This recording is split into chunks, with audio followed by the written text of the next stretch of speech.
Good morning, காலை வணக்கம். Wells அகாடமியில் உங்கள் எல்லாரையும் வரவேற்கிறேன். இது உங்கள் விஜய் நம்பியார், வெல்ஸ் அகாடமியோட ஃபவுண்டர். தொடர்ந்து நம்ம காலையில் 5 to 10 minutes மெசேஜ் சொல்கிறோம். இது mind renewal message, mind renewal ப்ரோக்ராம்லேருந்து வருது. மைண்ட் ரினியூவல் ப்ரோக்ராம் 20 வருஷம் ரிசர்ச் இருந்தும் 23 வருஷம் எக்ஸ்பீரியன்ஸ் இருந்து வருது. இதை தொடர்ந்து கேட்க வேண்டும், நிச்சயமாக கவனமாக கேட்க வேண்டும், ஆழமாக கேட்க வேண்டும். புரியாதவற்றை ஞாயிற்றுக்கிழமை கேள்வி கேட்டு தெளிவடைந்து கொள்ள வேண்டும். இதெல்லாம் செய்யாமல் இதை கேட்டு பிரயோஜனமே கிடையாது. ஆனால் இதெல்லாம் செய்து கேட்டீர்கள் என்றால் நிச்சயமாக உங்கள் வாழ்க்கையிலே நன்மை வரும், நிச்சயமாக வரும். அதை நிச்சயமாக புரிந்து கொள்ளுங்கள். அப்புறம் நம்ம ஒரு டிஸ்க்ளைமர் சொல்ல விரும்புகிறோம். அது என்னென்ன மெசேஜ்னால், காலையில் இந்த மெசேஜ் கேட்குறோம், மாலையிலே 9:30 முதல் 10 மணி வரை ஜூமில் சொல்கிறோம். அது இல்லாமல் ஞாயிற்றுக்கிழமை 2 மணி நேரம் 11 முதல் 1 மணி வரை ஜூமில் பேசுகிறோம். இதெல்லாமே தெளிவாக கேட்டு கிளியராக போனீங்கன்னா தான் உங்களுக்கு வெற்றி வாழ்க்கை கிடைக்கும். அது இல்லாமல் டிஸ்க்ளைமர் சொல்ல விரும்புகிறோம். நம்ம எந்த மதத்தையும் புண்படுத்தலை, யாரையும் வேதனைப்படுத்தலை. எல்லா மதங்களும் சொல்லுகிற கடவுளை உயர்த்தி காட்டுகிறோம். உண்மையை சொல்லுகிறோம், சத்தியத்தை சொல்லுகிறோம். ஆனால் கசப்பான உண்மையை சொல்லுகிறோம். இந்த கசப்பான உண்மை நிச்சயமாக உங்கள் வாழ்க்கையை இனிமையாக்கும். அது இல்லாமல் கேட்டுக்கொண்டே இருந்தால் இது இனிமையாகும். கேட்காமல் எப்பொழுதாவது கேட்டால் எப்பொழுதுமே கசப்பாக இருக்கும். அதனால் தொடர்ந்து கேளுங்கள், நிச்சயமாக வெற்றி வாழ்க்கை உங்களை காத்து கொண்டிருக்கிறது. நம்ம நேற்று சொன்னோம், நிச்சயமாக கடவுளோட சக்தி, உயிரானவர் நிச்சயமாக உள்ளேருந்து எழும்பி உங்களுக்காக பிரார்த்தனை பண்ணுவார்னு சொன்னோம். உங்களுக்கு எல்லா நன்மையும் கிடைக்கும்னு சொன்னோம். அந்த எல்லா நன்மையும் யாருக்கு கிடைக்கும் என்றது தான் ரொம்ப முக்கியமான விஷயம். யாருக்கு கிடைக்கும்? இந்த எல்லா நன்மையும் யாருக்கு கிடைக்கும்னா, யார் கெட்ட சக்திக்கு எதிராக நிற்கிறார்களோ, கெட்ட சக்தியை நான் வளர விட மாட்டேன், கெட்ட சக்தியை அழிப்பேன் என்று நிற்கிறார்களோ, அவர்களுக்குத்தான் எல்லாம் நன்மையாக முடியும். அவர்களுக்குத்தான் எல்லா நன்மையும் செய்வார்.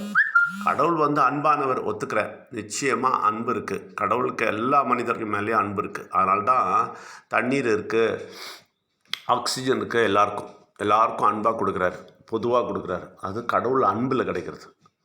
ஆனால் கடவுளுடைய நன்மை கிடைக்க வேண்டும் என்றால் நிச்சயமாக நீங்கள் கடவுளோடு இருப்பவர்களாக இருக்க வேண்டும். கடவுளை விரும்புபவர்களாக இருக்க வேண்டும். கடவுளை விரும்புபவர் யார் என்றால் கெட்ட சக்தியை எதிர்ப்பவர்களாக இருக்க வேண்டும்.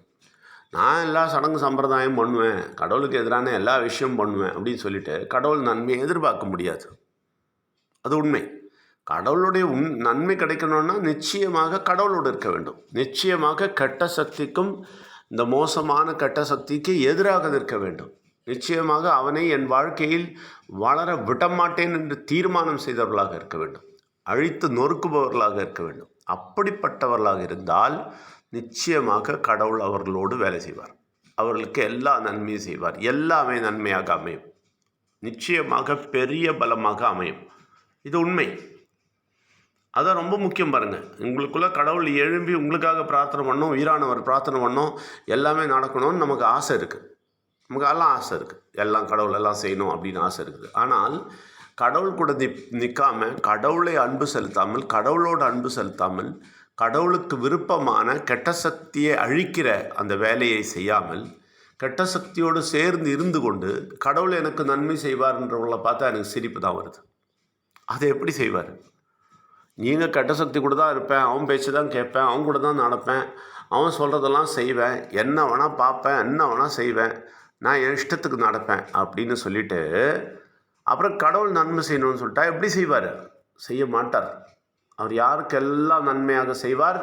நிச்சயமாக கடவுளுக்காக இருப்பவன், கடவுளை விரும்புபவன், கெட்ட சக்தியை அழிக்க விரும்புபவன், கெட்ட சக்தியை எந்த விதத்திலும் தன் வாழ்க்கையிலே நடக்கக்கூடாது, அவன் கெட்ட சக்தி என் வாழ்க்கையில் வரக்கூடாது என்று எண்ணுபவன், அவன் எந்த விதத்திலும் என் வாழ்க்கையை ஆக்கிரமிக்கக்கூடாது என்று தீர்மானிப்பவன், அவன் சொல்லுகிற எல்லா ஆசாவாசங்களும் மாட்டிக்கொண்டு நான் அப்படியே அவனோடு திரிந்து கொண்டு இருக்காமல் அவனை எதிர்த்து நிற்பேன் என்று எதிர்த்து நிற்கிறவர்களுக்கு கூடத்தான் கடவுள் வருவார்.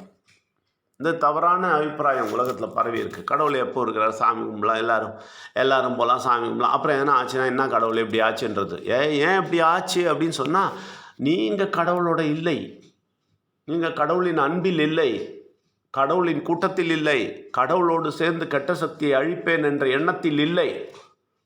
அதனால் மட்டும்தான் கடவுள் உங்கள் கூட வரல. கடவுள் உங்கள் கூட வரணுன்னா நீங்கள் அவர் கூட போகணும்.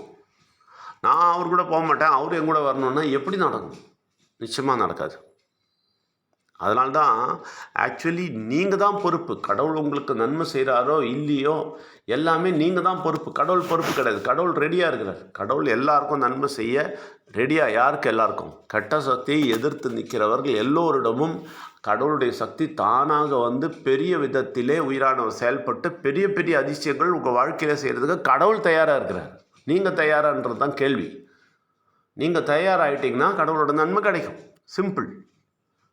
நீங்கள் தயார் இல்லைன்னா, நீங்கள் கெட்ட சக்தியோடு இருப்பேன் என்று தீர்மானித்தால், அவன் தான் இந்த உலகத்தில் இருக்கிற வேறு வழி கிடையாது, அவங்க கூட தான் நான் போவேன் தீர்மானித்தால் நீங்கள் எப்படி உங்களுக்கு நன்மை கிடைக்கும் அப்படின்றதான் கேள்வி.